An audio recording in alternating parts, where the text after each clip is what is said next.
morning sun cast a golden glow across the courtyard of Kensington Palace as Catherine, the Princess of Wales, stood quietly by the tall windows of their private quarters. Her fingers traced the edge of the curtain as she watched the familiar scene below: gardeners tending to the roses, security personnel making their rounds, and the distant hum of London life beyond the palace walls. Today felt different somehow, heavier with meaning than the countless other mornings she had spent in this very spot. William emerged from their bedroom, adjusting his navy blazer with the practiced ease of someone who had worn formal attire for most of his life. He paused when he saw his wife's silhouette against the window, noting the way her shoulders carried a slight tension that only he would recognize. After more than a decade of marriage, he had learned to read the subtle signs of her emotions, the way she held her head when she was thinking deeply, how her hands moved when she was processing difficult news, the quiet strength that emerged when duty called. The children asked about the timeline again at breakfast, Catherine said softly, not turning from the window. Her voice carried that measured tone she had perfected over years of public appearances, but William could hear the mother beneath the princess. Their 3 children, George, Charlotte, and Louis, had been asking increasingly pointed questions about the changes coming to their family's life. How do you explain to young minds that sometimes the greatest acts of love require the most difficult sacrifices? William moved to stand beside her, his presence immediately comforting in the way that only comes from years of facing the world together. They had weathered so many storms as a team: the intense media scrutiny of their early relationship, the pressures of royal duties, the challenges of raising children in the public eye, and now this new chapter that would test their family in ways they had never imagined. The decision they were preparing to announce had not come lightly, and the weight of it pressed down on both of them. Outside, a group of tourists had gathered at the palace gates, cameras raised hopefully toward the windows. Catherine smiled slightly at the sight. These strangers who felt connected to their story, who celebrated their joys and worried during their challenges. The public's investment in their family had always been both a blessing and a burden. Today that investment would be put to the ultimate test as they prepared to share news that would change everything. "Do you remember our first official engagement here?" William asked, his hand finding hers. The memory brought a warmth to Catherine's expression, the nervous excitement of those early days when every public appearance felt like stepping onto a stage where the entire world was watching. They had learned together how to navigate the complex dance of royal protocol while maintaining their authentic selves, how to serve their country while protecting their family's privacy. The morning had already brought 3 separate briefings with their private secretaries, each discussion more intense than the last. The logistics of what they were planning required careful coordination across multiple departments, security assessments, and delicate conversations with senior members of the royal household. Every detail mattered when your personal decisions affected not just your family, but an entire institution that had stood for over 1,000 years. Catherine finally turned from the window, her green eyes meeting William's blue ones with the kind of understanding that passes between people who have chosen to face life's greatest challenges side by side. They had made their decision together, after months of private conversations, sleepless nights, and careful consideration of every possible outcome. The path ahead would not be easy, but they had never chosen the easy path when duty and love pointed in the same direction. In just a few hours, they would step before the cameras and the crowds, presenting the united front that had become their trademark. But for now, in the quiet of their private moment, they were simply a husband and wife preparing to change their family's destiny forever. The courage it would take to make this announcement publicly came not from their royal training, but from the deep well of love and commitment they had built together over the years. The sound of their children's laughter echoed from somewhere deeper in the palace, a reminder of what mattered most in this moment of transition. Whatever challenges lay ahead, they would face them as they had faced everything else, together with grace and with an unwavering commitment to serving something greater than themselves, while never losing sight of what made them a family first and royals second. The state drawing room had been transformed into a hub of controlled activity, as palace staff made final preparations for the afternoon's announcement. Catherine moved through the space with quiet authority, adjusting flower arrangements and ensuring every detail met the standards that would be scrutinized by millions around the world. Her years of experience had taught her that these seemingly small touches often spoke louder than words. The choice of flowers, The positioning of photographs, even the lighting, could convey messages that would be analyzed and discussed for days to come. William stood near the fireplace, reviewing his notes one final time, while speaking quietly with their communications secretary. The words they would share today had been crafted carefully over many weeks, each phrase weighted with meaning and tested for how it might be interpreted by different audiences. They knew that within minutes of their announcement, news outlets across the globe would be dissecting every syllable, searching for hidden meanings and implications that might not even exist. Their decision to step back from certain royal duties had not been made in isolation. Months of private conversations with senior family members had preceded this moment, some supportive, others filled with concern about the precedent they might be setting. The institution of monarchy had survived for centuries by adapting to changing times while maintaining its core traditions, and they understood they were proposing another evolution in that long history. Catherine paused in her arrangements to watch her husband, noting the familiar way he ran his hand through his hair when deep in thought. She remembered the young man she had met at university, before the weight of future kingship had fully settled on his shoulders, before they had learned to navigate the complex balance between personal happiness and public duty. That young man was still there, beneath the layers of royal training and responsibility, and it was him she was choosing to support in this moment. The morning's newspapers had been full of speculation, as they always were when the royal couple's calendar showed an unusual announcement. Royal watchers and journalists had learned to read the signs, the timing of announcements, the formal language of press releases, the guest lists for events, like tea leaves that might predict the future of the monarchy. Today's speculation would prove to be both wildly off-target and remarkably prescient, depending on which publications had trusted their sources. A gentle knock at the door brought news that their children's tutors had arrived for the special session they had arranged.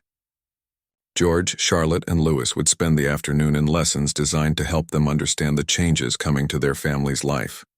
Child psychologists had worked with the tutors to create age-appropriate explanations that would prepare them for the increased attention and questions that would inevitably follow their parents' announcement.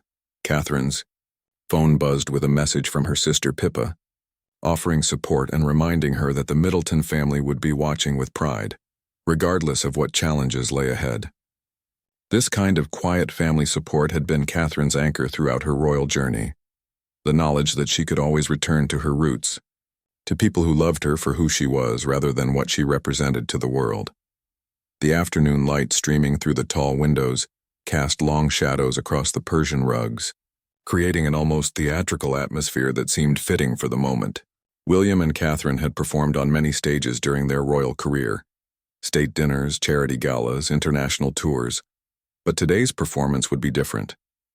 Today they would be speaking not just as representatives of the crown, but as parents, as a couple, and as individuals choosing to prioritize their family's well-being within the constraints of their royal obligations. Security briefings had been updated throughout the morning as intelligence suggested increased media presence outside all royal residences.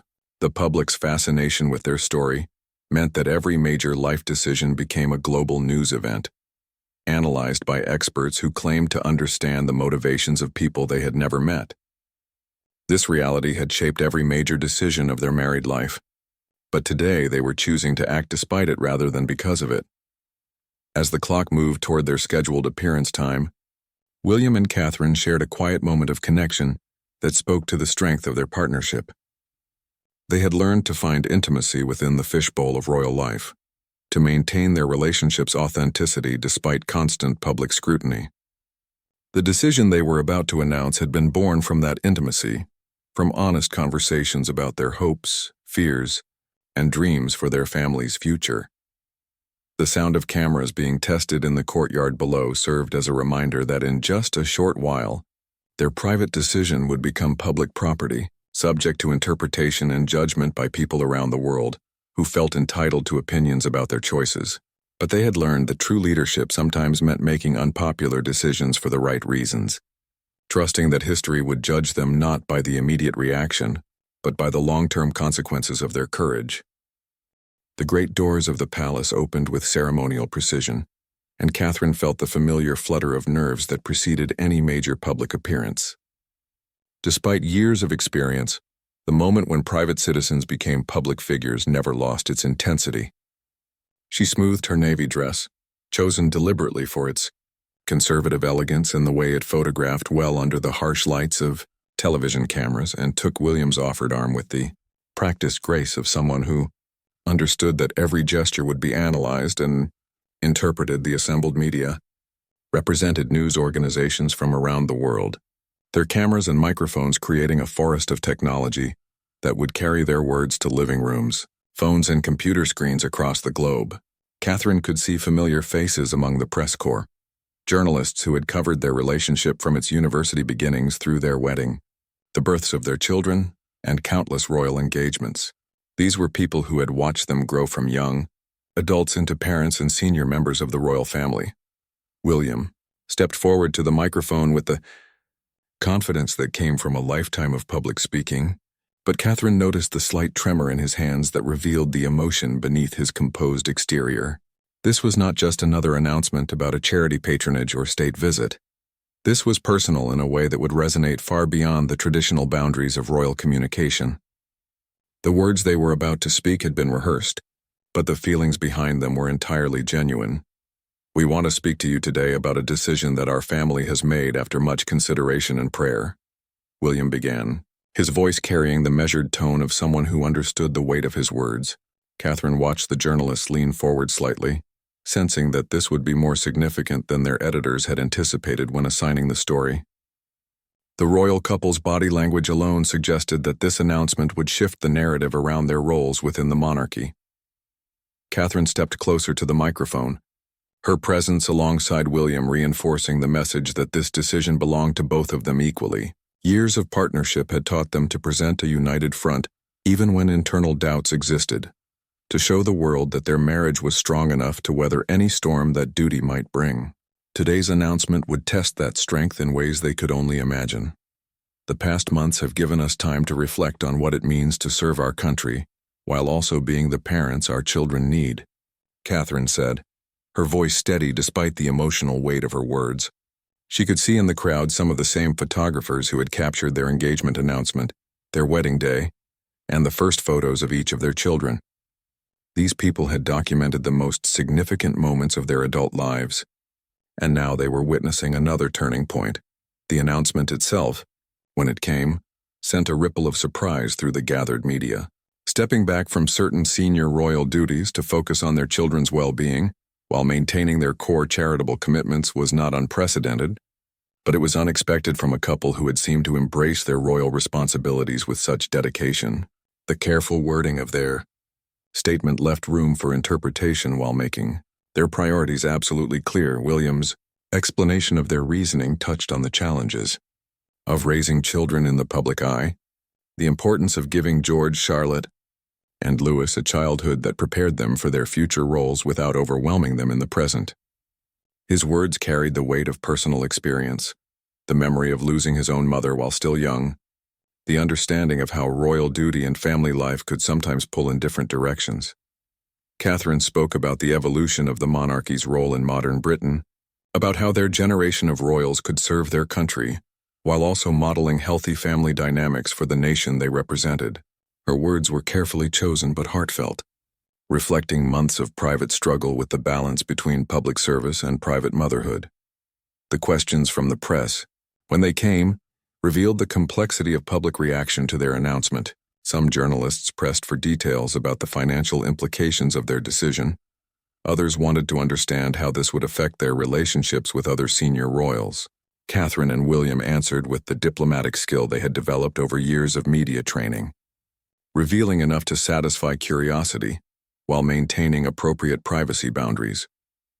As the formal announcement concluded and they prepared to return inside the palace, Catherine caught sight of a familiar face in the crowd, a photographer who had been particularly kind during her early royal appearances, someone who had understood the challenge of adapting to life in the public eye. His encouraging nod reminded her that while critics would surely emerge, there were also people who understood that their decision came from a place of love and responsibility. The walk back through the palace doors felt different from the walk out. They had crossed a threshold that could not be uncrossed, made public a decision that would reshape their family's future in ways both predictable and entirely unknown. The immediate aftermath of their announcement created a whirlwind of activity that Catherine had anticipated but still found overwhelming in its intensity. Within minutes of their return to the palace, phones were ringing throughout the building as senior staff fielded calls from government officials, Commonwealth representatives, and family members who had learned of the decision through news broadcasts rather than private channels. The speed of modern communication meant that their carefully planned announcement was already being dissected and debated across social media platforms around the world. William found himself in back-to-back conversations with his private secretary, each call requiring delicate diplomacy as he explained their reasoning to people who viewed their decision through very different lenses. Some callers expressed understanding and support, recognizing the challenges of balancing royal duty with family life in the 21st century. Others voiced concern about the precedent being set and the potential impact on the monarchy's public standing during already challenging times for the institution. Catherine retreated to their private sitting room, where she could monitor the news coverage while maintaining some distance from the immediate storm of reaction. The television screens showed their announcement playing on repeat, each network adding their own commentary and analysis. Royal experts who had never spoken to them personally offered confident assessments of their motivations, relationship dynamics, and future plans. Some of the speculation was surprisingly accurate, while other commentary revealed just how much the public's understanding of royal life was based on assumption rather than reality.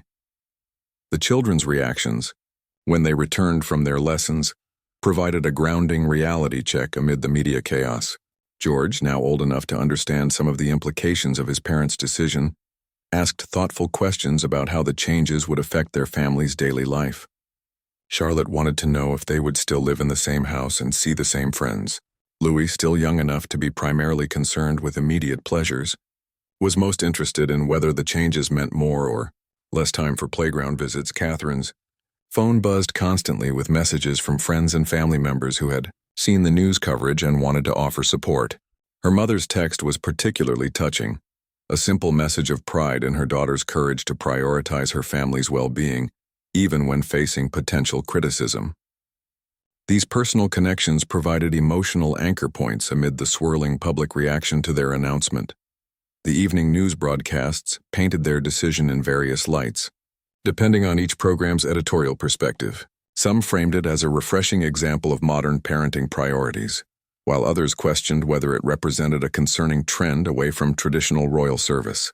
International coverage was equally varied, with some countries' media praising their transparency, while others speculated about deeper conflicts within the royal family that might have prompted such a dramatic step. William spent part of the evening reviewing social media reactions with their communications team, noting the remarkable speed with which public opinion was forming and shifting.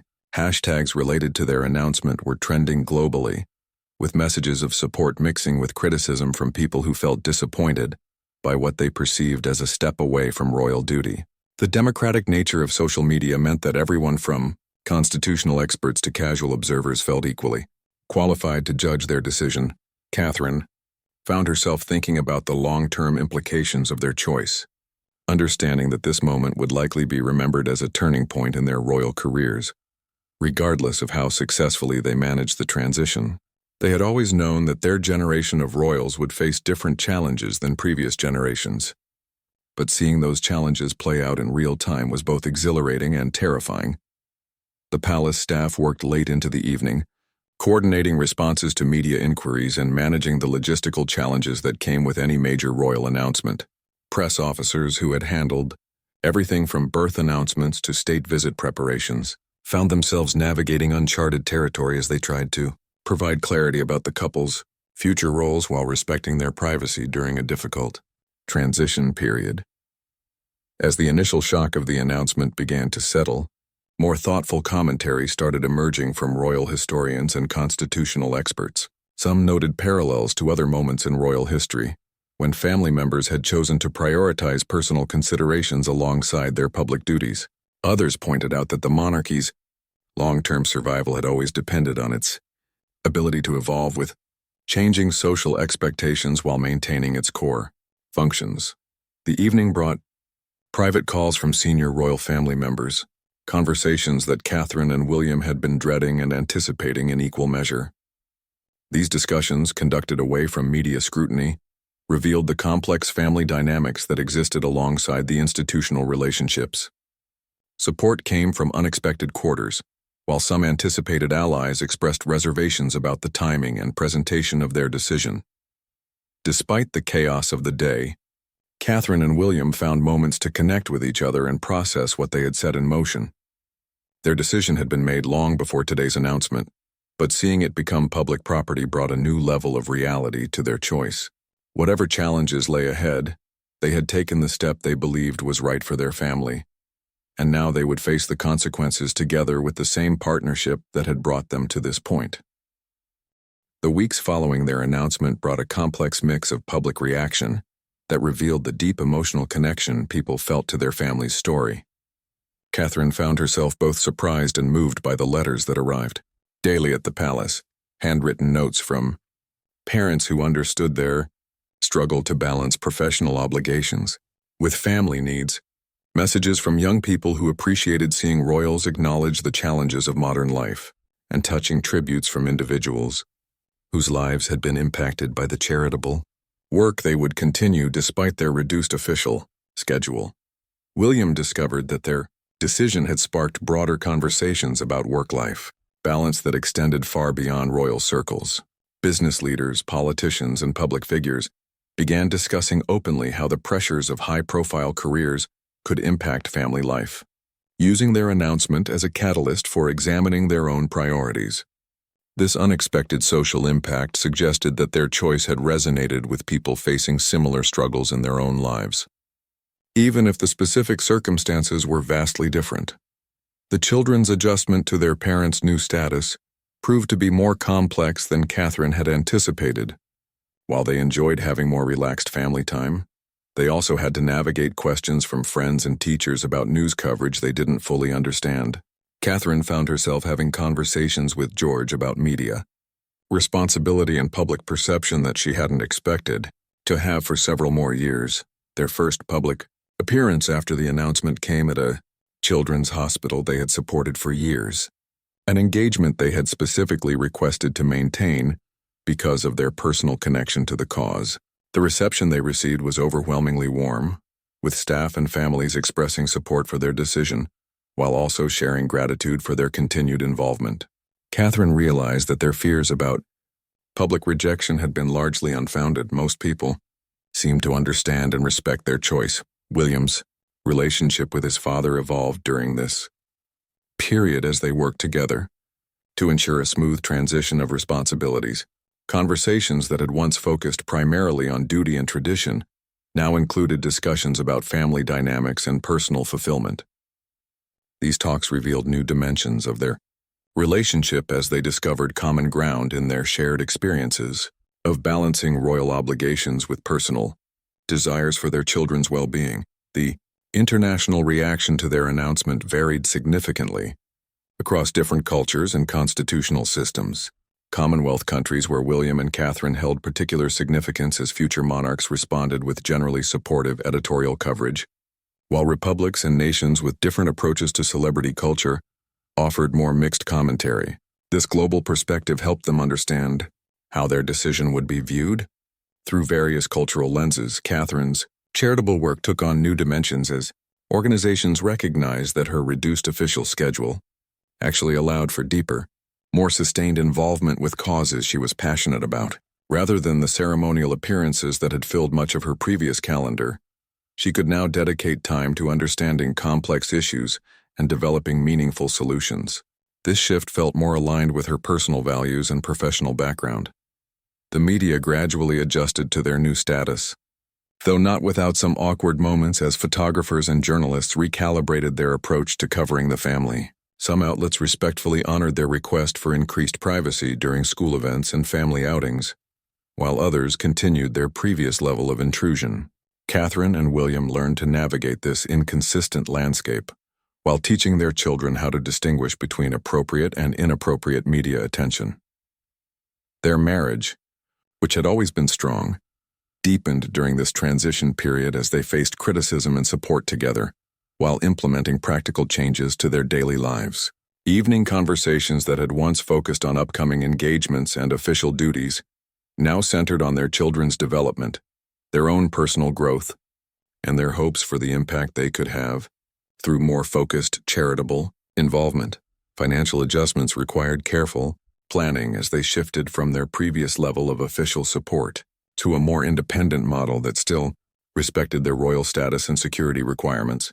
These practical considerations, while less emotionally charged than the public relations aspects of their decision, required significant coordination with Treasury officials and estate managers who had to create new frameworks for their unique situation. The autumn brought their first major test as a family when George began asking more sophisticated questions about his future role and how his parents' decision might impact his own destiny.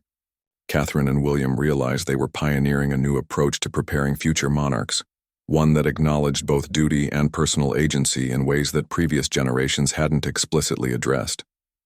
These conversations with their eldest child became practice for similar discussions they would eventually have with Charlotte and Louis. Public opinion polls showed that their approval ratings had actually increased since their announcement, suggesting that their honesty about family priorities had strengthened rather than weakened their connection with the British people. This unexpected outcome validated their belief that authenticity and vulnerability could coexist with royal dignity, creating a more relatable and sustainable model for modern monarchy. As winter approached, Catherine and William found themselves settling into a rhythm that felt more natural and sustainable than their previous schedule. The intense criticism they had feared never fully materialized, replaced instead by a grudging respect from most quarters for their willingness to prioritize their children's needs while maintaining their commitment to service in a modified form. 1 year after their groundbreaking announcement, Catherine and William found themselves reflecting on a decision that had fundamentally changed not only their family's trajectory, but also public expectations about royal service in the modern era. The graceful farewell they had orchestrated to their previous level of official duties had evolved into something more profound, a redefinition of what it meant to serve crown and country while honoring the needs of the next generation. The success of their transition was perhaps most evident in their children's development during this period.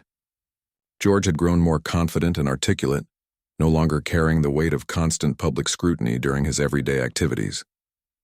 Charlotte had blossomed creatively, pursuing interests that might have been constrained by a more rigid royal schedule. Louis, still young but increasingly aware of his family's unique position, seemed more grounded and naturally happy than might have been possible under their previous circumstances. Catherine's charitable work had evolved into something that felt more authentic and impactful than the ceremonial appearances that had dominated her previous calendar. Her reduced official schedule allowed for deeper engagement with fewer causes, leading to innovations and improvements that would have been impossible with a traditional royal approach. Organizations that worked with her noted the difference between having a royal patron who appeared at events versus one who truly understood and contributed to their mission. William discovered that stepping back from some official duties had actually enhanced his effectiveness in his remaining roles. The mental space created by fewer engagements allowed him to prepare more thoroughly for the commitments he maintained, leading to more meaningful interactions and better outcomes for the causes he supported. This focused approach became a model that other royal family members began to consider for their own service. Their decision had sparked broader changes within the royal institution itself, as other family members and palace officials recognized the value of balancing duty with personal well-being. Conversations about sustainable service models became more common, with senior royals acknowledging that the intense schedule that previous generations had maintained might not be necessary or beneficial in the contemporary media environment. The international impact of their choice continued to reverberate through other monarchies and high-profile families around the world.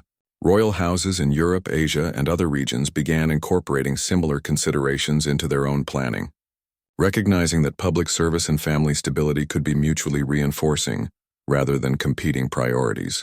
This global influence suggested that their decision had addressed universal challenges rather than specifically British concerns. Public perception of their family had shifted, in ways that surprised even their most optimistic advisors. Rather than viewing their step back as abandonment of duty, most people seemed to respect their transparency about the challenges of public life and their commitment to raising grounded children. Opinion polls consistently showed that their popularity had actually increased, suggesting that authenticity resonated more strongly with the public than traditional royal distance, or the children's school reports and teacher feedback provided concrete evidence that their decision had been beneficial beyond the immediate family dynamics. All three children showed improved academic performance, better social interactions, and decreased anxiety levels that their teachers attributed to the more stable home environment and reduced media pressure. These outcomes validated the couple's belief that their choice would benefit not just their family relationships, but their children's development as individuals. Catherine's relationship with her own parents had deepened as they became more involved in their grandchildren's lives, providing stability and normalcy that complemented the unique aspects of royal upbringing. This extended family support system had always been important, but their modified schedule allowed for more meaningful connections across generations, creating stronger foundations for the children's sense of identity and belonging. William's preparation for his eventual role as king had actually been enhanced by this period of reflection and recalibration. Understanding how to balance personal needs with public duty seemed likely to make him a more effective and empathetic monarch when that time came. His experience of choosing family priorities while maintaining service commitments provided insights that would inform his approach to leadership in ways that purely traditional preparation might not have achieved. The couple's marriage had emerged stronger from the challenges of making and implementing such a significant life change. Their ability to weather criticism together while staying true to their values had deepened their partnership and provided a model for their children about commitment, courage, and authenticity. The stress of public scrutiny rather than dividing them had reinforced their shared priorities and mutual support. As they looked toward the future, Catherine and William recognized that their graceful farewell to their previous role had become an equally graceful entrance into a new phase of service that felt more sustainable and authentic. Their children would grow up understanding that duty and personal fulfillment could coexist. That service to others was important, but not at the expense of family well-being, and that sometimes the most courageous choice was the one that appeared to be stepping back while actually moving forward. The moment that had initially seemed like an ending, their poised farewell to conventional royal expectations, had ultimately become a beginning that would influence not only their family's story but the evolution of monarchy itself for generations to come.